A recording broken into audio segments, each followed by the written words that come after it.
Some houses creak, some whisper. But this one remembers. She just wanted a quiet escape in the mountains. But what she found behind the peeling wallpaper was a secret no one should ever uncover. This isn't just a haunted house story. It's a memory buried in plaster. And it wants out. Welcome to Dark Hours. Turn off the lights, plug in your headphones, and let's begin. The fog rolled in like smoke over the hills, thick and stubborn.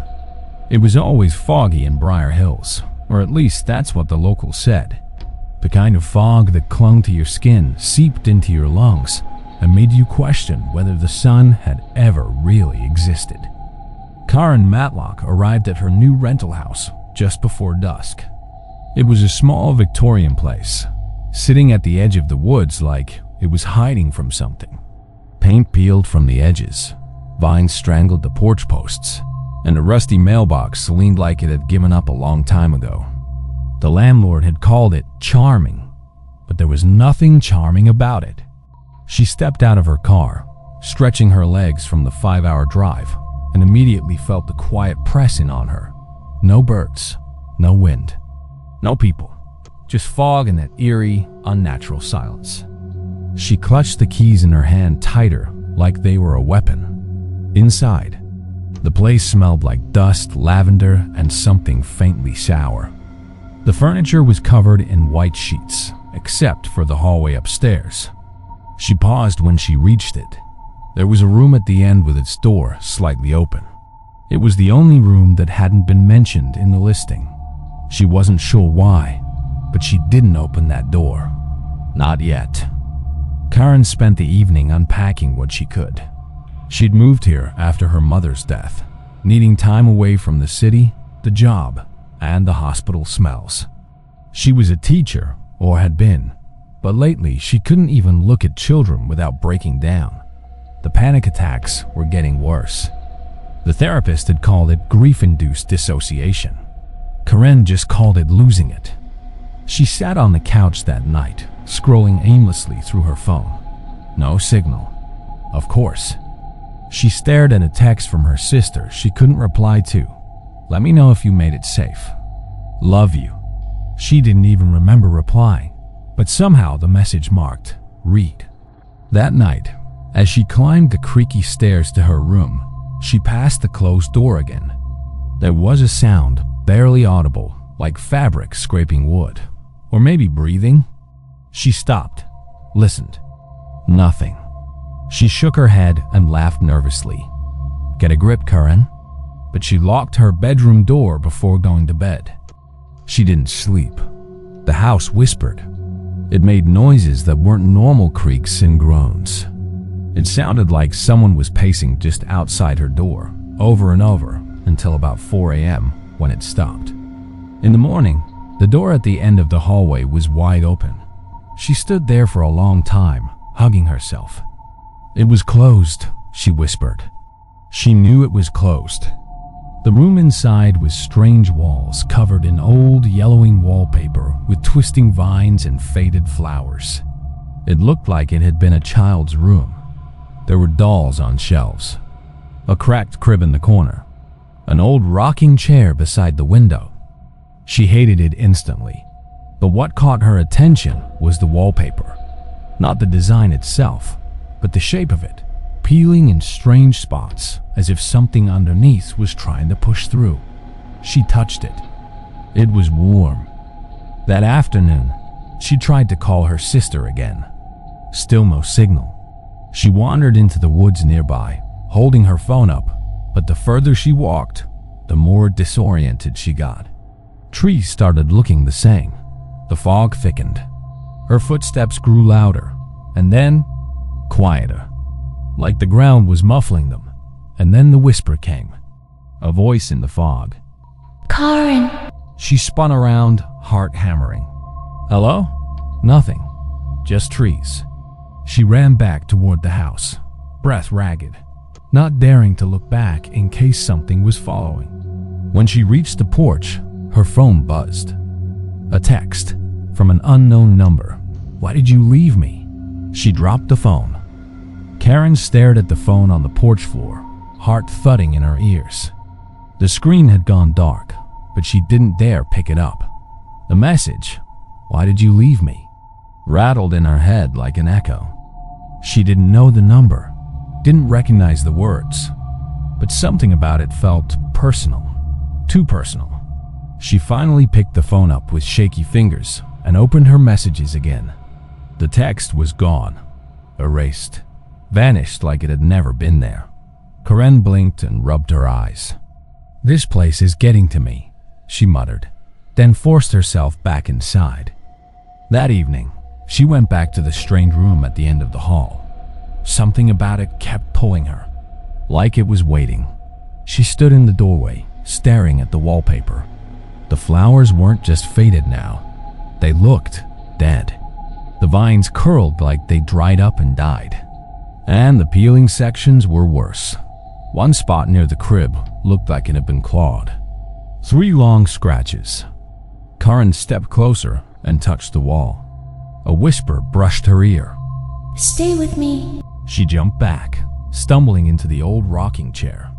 It creaked violently, back and forth, even after she wasn't touching it. That was enough. She slammed the door and ran to her room, locking it again. That night, the dreams came. She was in the wallpapered room, but it was bigger, endless. The walls stretched up and up, covered in that same sickly yellow pattern. And in the middle of the room was a crib. Inside, something moved. She walked toward it, against her will. Every step felt like her body was being pulled.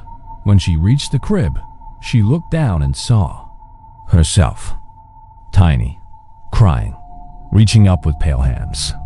Then a figure stepped behind her, a tall shadow, no face, just blackness and long, bony fingers.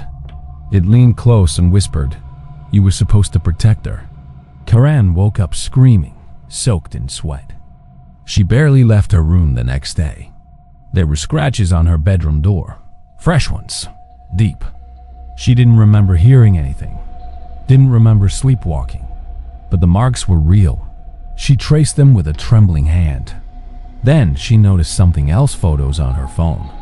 10 of them, all taken in the wallpapered room, all at night.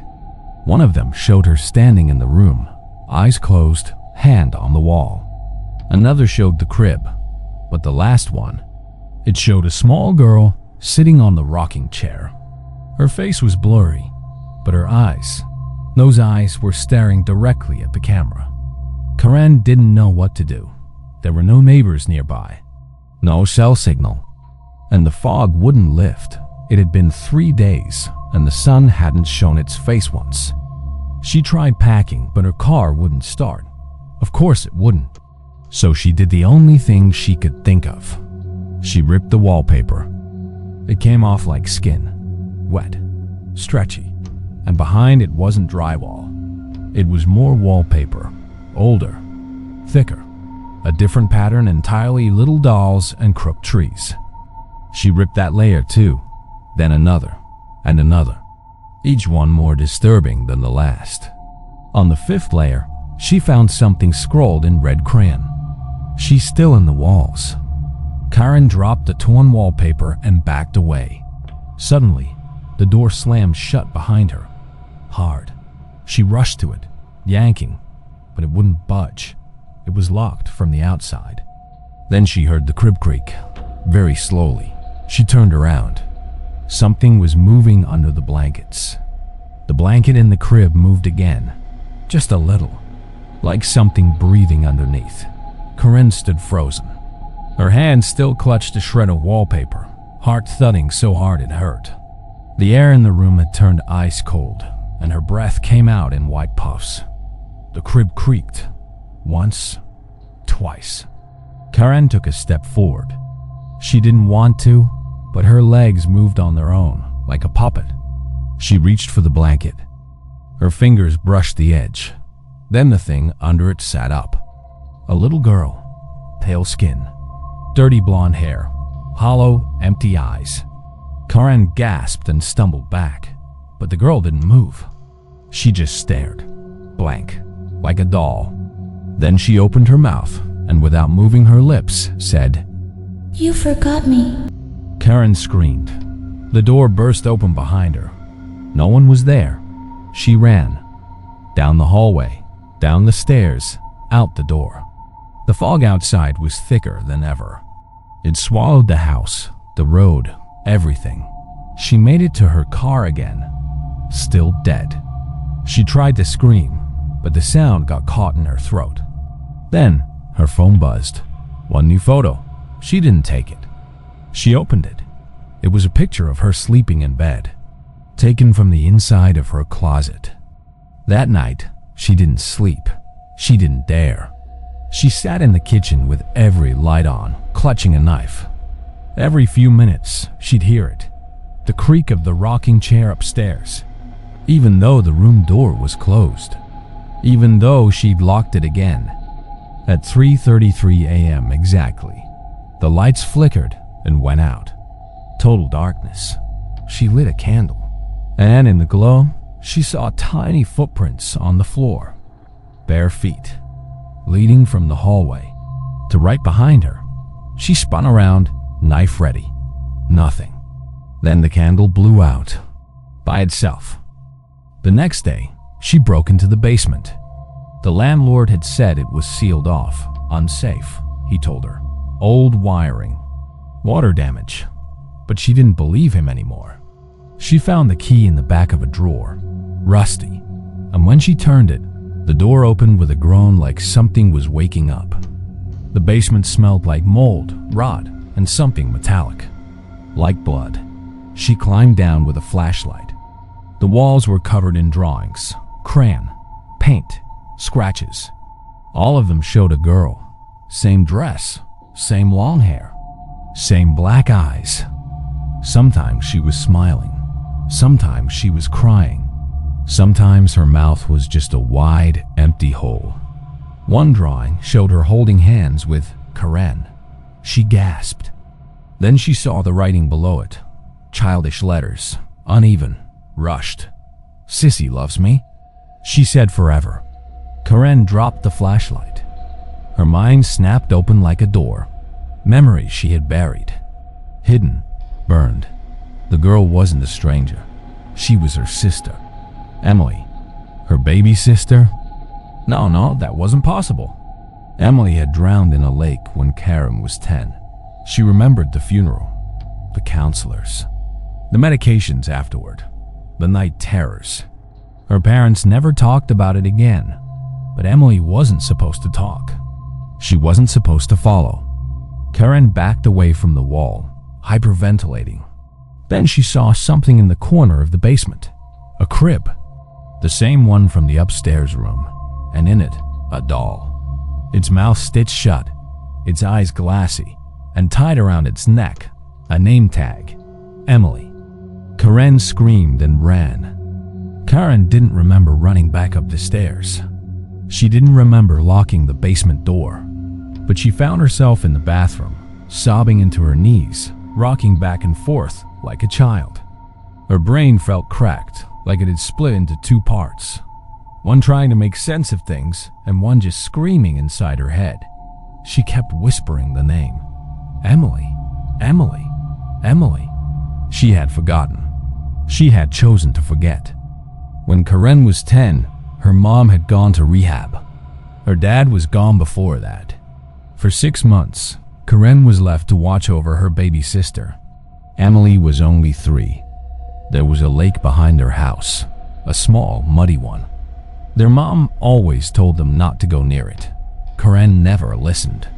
One day, she left Emily near the water's edge and went inside to get her crayons.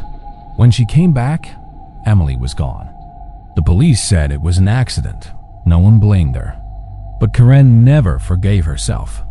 That was the last time anyone ever said her sister's name. Back in the present, Karen stood in the hallway again.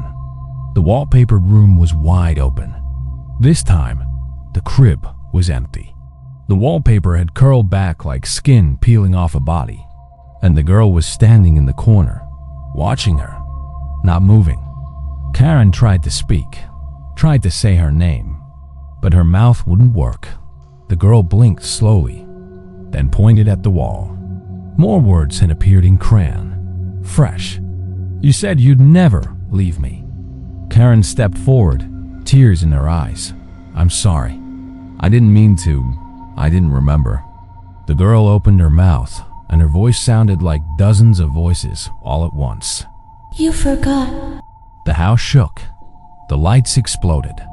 The wallpaper peeled in huge strips, revealing dozens of drawings, girls crying, girls alone, girls drowning. The floor cracked. Karen screamed. Then she fainted. She woke up in the rocking chair, still in the wallpaper room, tied down, gagged. The girl stood in front of her, no longer quiet. Her skin had cracked. Her eyes were dark pits now. Black tears poured down her cheeks. Behind her, the wallpaper pulsed, alive, breathing. Karen struggled against the rope, but it was tight. Her wrists were raw. Her vision blurred from crying. Then she heard it, from the walls. A chorus of voices, dozens of children. She left us. She forgot. She promised. Karen screamed behind the gag. The girl stepped forward, her face leaned close to Karen's. Then she whispered softly, Time to remember, Sissy. Karen's wrists burned. Her breath came fast and shallow through the gag. The ropes were biting into her skin, but she didn't care. Her eyes were locked on the girl in front of her. Emily. But not Emily. Something else now. Twisted by years of being forgotten. Her skin looked cracked, like porcelain left in fire. Her dress was torn, soaked in something black and thick. Her eyes had no whites anymore, just dark, endless voids. And she was smiling, not kindly. The wallpaper behind her pulsed like a heartbeat. Shapes moved beneath it, as though people were trapped inside, reaching, clawing, whispering. Karen's scream was muffled. Her body shook.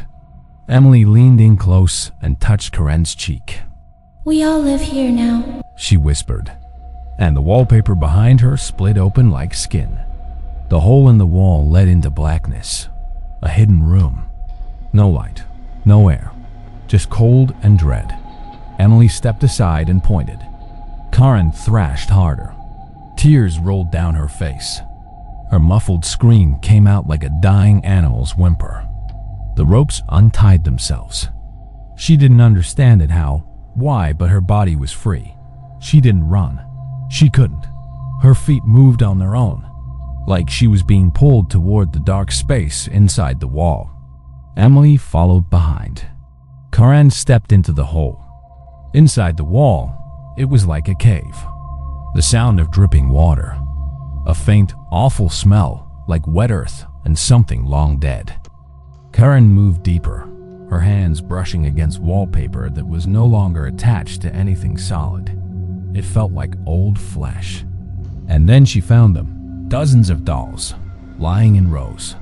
All had names stitched into their dresses. Lila, Hannah, Sophia, Lucy, Amanda, all children, all girls, all forgotten. She stumbled forward, dizzy. Then she saw her own name, a doll at the end. Karen. Its face had been torn off. Emily's voice echoed from behind her. They didn't just forget me, Sissy. They forget all of us. Karen spun around. Emily stood at the end of the tunnel, arms spread wide. Behind her, the other girls emerged, pale, ghostly, empty eyes. Some dragged their dolls. Some had no mouths. Some were burned. All stared at Karen. She backed into the corner, hyperventilating. I didn't mean to. But you did. Emily interrupted. You left me alone in the water. I called you. I cried. You never came. The wallpaper groaned around them like it was alive. We waited, Karen, and now we want you to stay. Suddenly, the girls rushed forward. Karen screamed and woke up in her bed. It was morning. Sunlight streamed through the window. Birds chirped. No fog. Karen sat up, gasping. Her sheets were soaked. Her arms were sore. She looked around the room. Everything looked normal. No scratches on the door. No sounds in the hallway. She stumbled to the bathroom, looked in the mirror, and froze. Her reflection was smiling, but she wasn't. Karen stumbled back from the mirror, knocking over a bottle of soap that shattered in the sink. The reflection still smiled. Its eyes were too wide, lips too red, like someone wearing her face as a mask. Then the reflection raised a hand, but Karen hadn't moved. Her heart nearly stopped. "Get out," she whispered, shaking her head. "Get out of me." The reflection leaned closer, lips curling wider. Then it spoke, but not aloud, only in Karen's head. "You're already inside. We never left." She bolted out of the bathroom and grabbed her bag. The car still wouldn't start. She ran. Through the fog, through the trees, past the twisted path she came in on. Her lungs burned. Her shoes slipped in the wet leaves. She didn't stop. She didn't care where she was going, just away. Then, in the middle of the woods, she saw it. The house. Again. Same porch. Same vines. Same broken mailbox. She'd been running for an hour, and she was back where she started. Karen fell to her knees, screaming into the air. She pounded the dirt with her fists. This wasn't real. It couldn't be. She was trapped in a loop, a nightmare, or worse. The house wasn't in the world. It was its own world. A cage built from guilt and memory. That night, she didn't try to run again. She walked upstairs. The wallpaper room waited, door wide open. The crib was gone. The rocking chair sat still, but the wallpaper was now fully peeled back, and behind it was a mirror, full length, antique, tarnished, and inside it, not her reflection. Emily. No more doll face, no more black eyes, just a little girl reaching out from behind glass. Tears rolled down her face. Karen walked closer, placing her hand against the glass. Emily mirrored her, then whispered, "You forgot me, but I never forgot you." Karen cried, "I'm sorry." Emily tilted her head. "Then stay with me." The glass shimmered. Emily's hand came through. Karen didn't resist. She let the cold fingers wrap around hers. The room went dark. The landlord stood on the porch, sipping coffee. A couple stood beside him, holding hands, smiling. New renters. He handed them the keys. "Quiet little place," he said. "Bit old, but peaceful. Just don't mess with the wallpaper upstairs. House gets funny." They laughed. The man nodded. "No problem." They carried their bags in. The landlord glanced up at the top window, just for a second. And there, watching from the wallpapered room, a girl. And behind her, Karen, eyes hollow, smiling, trapped, forever. Some memories fade ... but others, they wait, behind walls, behind mirrors, behind your reflection. Karen thought she escaped her past, but the house never forgets. And now, neither will you. Thanks for watching. If this story gave you chills, make sure to like, comment, and subscribe for more original horror tales every week. Don't forget to hit the bell, because the next story might just be watching you. Until then, keep the lights on. Or don't.